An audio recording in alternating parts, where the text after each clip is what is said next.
साथियों, आज की वीडियो में हम कम्यूटेशन ऑफ पेंशन की बात करेंगे। यानी कम्यूटेशन किस तरह से होता है, उसके क्या क्या फायदे होते हैं, कम्यूटेशन करने से कोई नुकसान भी होता है और अगर नुकसान होता है तो किन लोगों को होता है। पूरी जानकारी के लिए वीडियो अंत तक देखें। साथियों, हम आगे बढ़ें और इस पर विस्तार से चर्चा करें उससे पहले आपसे रिक्वेस्ट है, जिन लोगों ने सब्सक्राइब नहीं किया है या जो चैनल पे नए हैं वो चैनल को सब्सक्राइब कर लें। बेल आइकॉन यानी घंटी के निशान को भी प्रेस कर दें ताकि आपको आगे आने वाले इंपॉर्टेंट इन्फॉर्मेशन की वीडियोस की नोटिफिकेशन तुरंत मिल सके और आप देख सकें। साथियों, सरकारी सेवा से रिटायरमेंट के समय एक लमसम अमाउंट मिलता है जो कि उसे रिटायरमेंट के पश्चात सेटल होने में काफी मददगार होता है। रिटायरमेंट के समय पेंशनर को, खासकर डिफेंस पेंशनर को, सर्विस ग्रेच्युटी, प्रोविडेंट फंड यानी FPP fund, pension commutation, army group insurance fund, leave encashment और दूसरे एडजस्टमेंट्स जो रहे हुए होते हैं पेंड अलाउंसेज के, वो उनको मिलते हैं। साथियों, जैसा कि आपको मालूम है, रिटायरमेंट के टाइम पे पेंशन कम्यूटेशन का एक ऑप्शन होता है। जो भी पेंशन जाने वाला बंदा है वो 50% तक पेंशन को कम्यूट करवा सकता है। आज के वीडियो में हम कम्यूटेशन ऑफ पेंशन को कवर करेंगे। इस वीडियो में हम डिफेंस पेंशन कम्यूटेशन के बारे में ही बात करेंगे।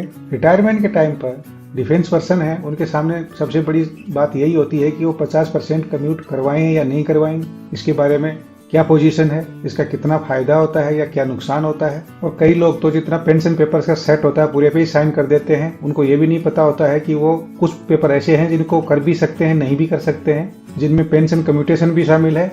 ये आप कर भी सकते हैं, नहीं भी कर सकते हैं, आपकी इच्छा के ऊपर डिपेंड करता है।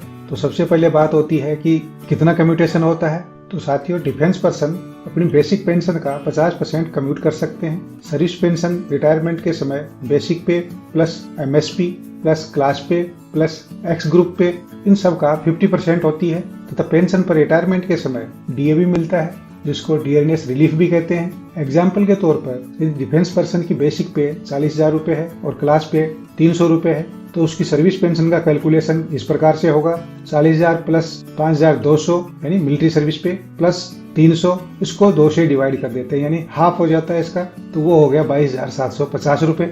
इस तरह से जो पेंशन होगी डिफेंस पर्सन की 22,750 होगी और इसके ऊपर जो उस टाइम का जो डीए होगा वो डीए मिलेगा। अब बात करते हैं कि ये तो पेंशन आ गई, अब इसका कम्यूटेशन कितना होगा। तो साथियों, कम्यूटेशन निकालते टाइम डीए को इंक्लूड नहीं करते हैं। अब जैसे कि डिफेंस पर्सन का 50% पेंशन कम्यूट हो सकता है, तो उसको प्रति महीने मिलने वाली जो राशि है पेंशन की, उसमें से वो आधा कट जाएगा। यानी 22,750 हमारा बनता था, उसका आधा हो गया 11,375। तो 11,375 प्लस उसके ऊपर डियरनेस अलाउंस या डियरनेस रिलीफ मिलेगा और 11,375 रुपया कम्यूटेशन होगा। तो कहने का मतलब है कि आपको अगले 15 साल तक ये पैसा वापस लौटाना है, 11,375 रुपए। अभी बात कर लेते हैं कि इन हैंड पेंशन कितनी आएगी। तो जो पेंशन आएगी उस पे फुल पेंशन पे डीए होगा। इसमें हम डीए का कैलकुलेशन 10% से ही ले रहे हैं। जो भी उस टाइम आप करंट डीए होता है उसको ले सकते हैं। तो वो जो डीए होगा फुल पेंशन मल्टीप्लाइड बाई 10 यानी जो 10% डीए मान रहे हैं डिवाइडेड बाई 100 हो जाएगा, तो 2275 रुपया होता है। और क्योंकि हमारी जो पेंशन कम्यूटेशन के बाद बची थी 11,375 बची थी प्लस 2275, तो हो जाएगा 13,650 रुपया टोटल पेंशन मिलेगी। तो साथियों, ये तो हमने देखा कि पेंशन कम्यूटेशन में प्रति महीना कितने पैसे कटते हैं तथा कम्यूटेशन के पश्चात डिफेंस पर्सन को कितनी पेंशन मिलती है। अब हम बात करेंगे कि 50% कम्यूटेशन करने पर रिटायरमेंट के समय एक साथ कितनी राशि मिलती है और कम्यूटेशन करने में फायदा है भी या नहीं।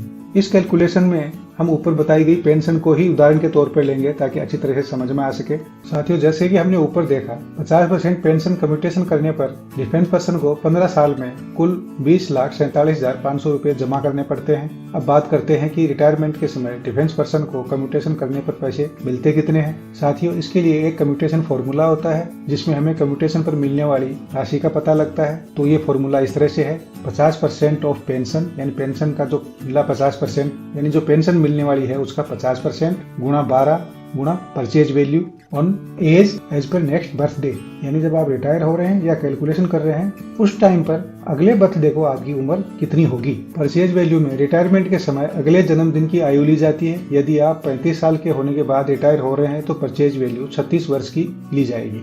इस कम्यूटेशन फार्मूले में हम 2 डिफेंस पर्सन को मिलने वाली कम्यूटेशन राशि निकालेंगे। एक डिफेंस पर्सन जो 35 साल की उम्र में रिटायर हो रहे हैं, दूसरा डिफेंस पर्सन है जो 50 साल की उम्र में रिटायर हो रहे हैं। उसके पश्चात ही हमें पता लगेगा कि पेंशन कम्यूट करने में फायदा है या नहीं। जब हम ये वैल्यू रखते हैं फॉर्मूले में, तो 35 वर्ष की आयु में जिस तरह हम देखते हैं कि 11,375 रुपया हो गई कम्यूटेड पेंशन गुणा 12 गुणा 9.136 यानी 9.136, ये 36 साल की परचेज वैल्यू है। तो टोटल बनता है 12,47,064 रुपए। अगर इसी सेम पेंशन पे कोई आदमी रिटायर होता है 50 साल की उम्र में, तो 11,375 गुणा 12 गुणा 8.808, ये 51 साल की परचेज वैल्यू है। तो मिलेगा 12,02,292 रुपया। साथियों, इन दोनों ही केस में जो वापिस पैसा आपका कट रहा है वो 20,47,500 रुपया होगा। यानी मिलेगा, कम उम्र वाले को ज्यादा मिलेगा, ज्यादा उम्र वाले को कम मिलेगा, पर जो पैसा वापस भरना है गवर्नमेंट के पास वो बराबर होगा। अब बात कर लेते हैं उन फायदों की जो कम्यूटेशन के बाद मिलते हैं, या कम्यूटेशन के जो फायदे हैं वो क्या क्या हैं।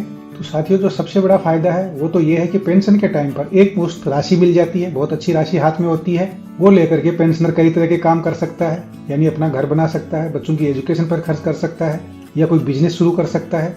दूसरा फायदा ये है कि ये टैक्स फ्री अमाउंट होती है, इसके ऊपर कोई इनकम टैक्स नहीं लगता है। कम्यूटेशन लेने के बजाय अगर आप फुल पेंशन लेते और रिटायरमेंट के बाद कोई दूसरी जॉब करते, तो दोनों जॉब का पैसा मिला करके आपका इनकम है वो इनकम टैक्स की रेंज में आ जाएगा और अच्छा इनकम टैक्स उस पर कटेगा। इस तरह से कम्यूटेशन लेकर के हम इनकम टैक्स से भी बच सकते हैं। साथियों, तीसरा फायदा रिस्क फैक्टर का है। भगवान न करे किसी के साथ ऐसा हो, पर अगर किसी की असामयिक मृत्यु हो जाती है तो ये कम्यूटेशन का पूरा पैसा माफ हो जाता है, यानी जो वाइफ को जो पेंशन मिलेगी उसमें से ये कम्यूटेशन का पैसा नहीं कटेगा।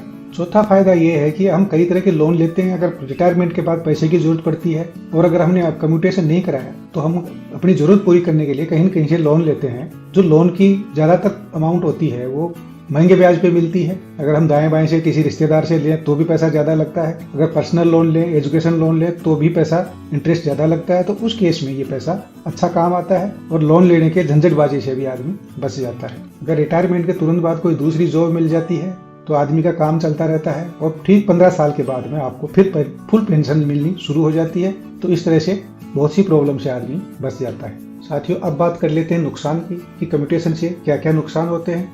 एक तो जैसे आपने देखा कि ज्यादा उम्र में जो कम्यूटेशन लेता है आदमी, उसको कम उम्र वाले के बनिस्बत ज्यादा पैसा भरना पड़ता है, यानी हाथ में कम आता है और उसको भरना तो उतना ही पड़ता है जितना कम उम्र वाला भरता है।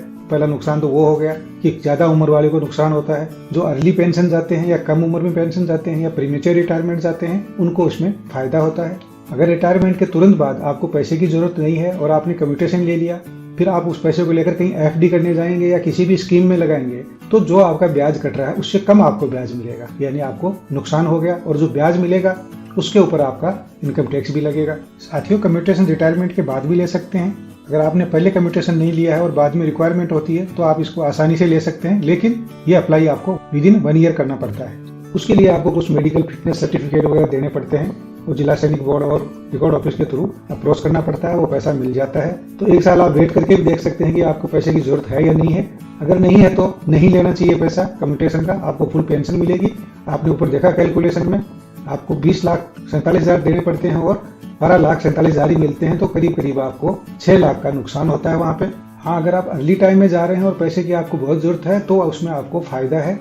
तो यही सोच समझ करके आप अपना पैसा लें, पैसा आपका है। ऐसे ही नहीं ले लें कि क्यों कागज भर रहे हैं सभी ले रहे हैं। आप अपनी रिक्वायरमेंट के हिसाब से डिसाइड करना है कि आपने कम्यूटेशन लेना है या नहीं लेना है। एक मुश्त पैसा मिलता है, खुशी तो होती है कि बहुत सा पैसा हाथ में आ गया, या किसी को बताएंगे रिटायरमेंट पे कितना पैसा मिला तो इतना मिला, तो बताने में बहुत अच्छा है, पैसा दिखने में बहुत अच्छा है। पर अगर रिक्वायरमेंट नहीं है, पैसा पड़ा रहेगा, एफडी में पड़ा रहेगा, बैंक में पड़ा रहेगा, तो उससे बहुत नुकसान होगा। उसके बजाय फुल पेंशन लेने में फायदा है कि आपकी पेंशन अच्छी मिलेगी, आपको पैसा टाइम पे काम आएगा, उसको आप धीरे धीरे कहीं इन्वेस्ट भी कर सकते हैं, कहीं लगा भी सकते हैं। तो साथियों, आज के वीडियो में ये था कम्यूटेशन की जानकारी कि उसके क्या फायदे हैं, क्या नुकसान है, किस तरह से कम्यूटेशन का कैलकुलेशन होता है। ये उन लोगों के लिए बहुत ज्यादा फायदेमंद है जो कुछ दिन बाद में निकट भविष्य में पेंशन आने वाले हैं, जो सर्विंग सोल्जर हैं, उनके लिए बहुत अच्छी चीज है। वीडियो अच्छा लगा तो लाइक करें और साथ में ही आपको लगता है कि किसको फायदा हो सकता है या सर्विंग सोल्जर्स के साथ जरूर शेयर करें। तो आज की वीडियो में इतना ही। जय हिंद, जय भारत।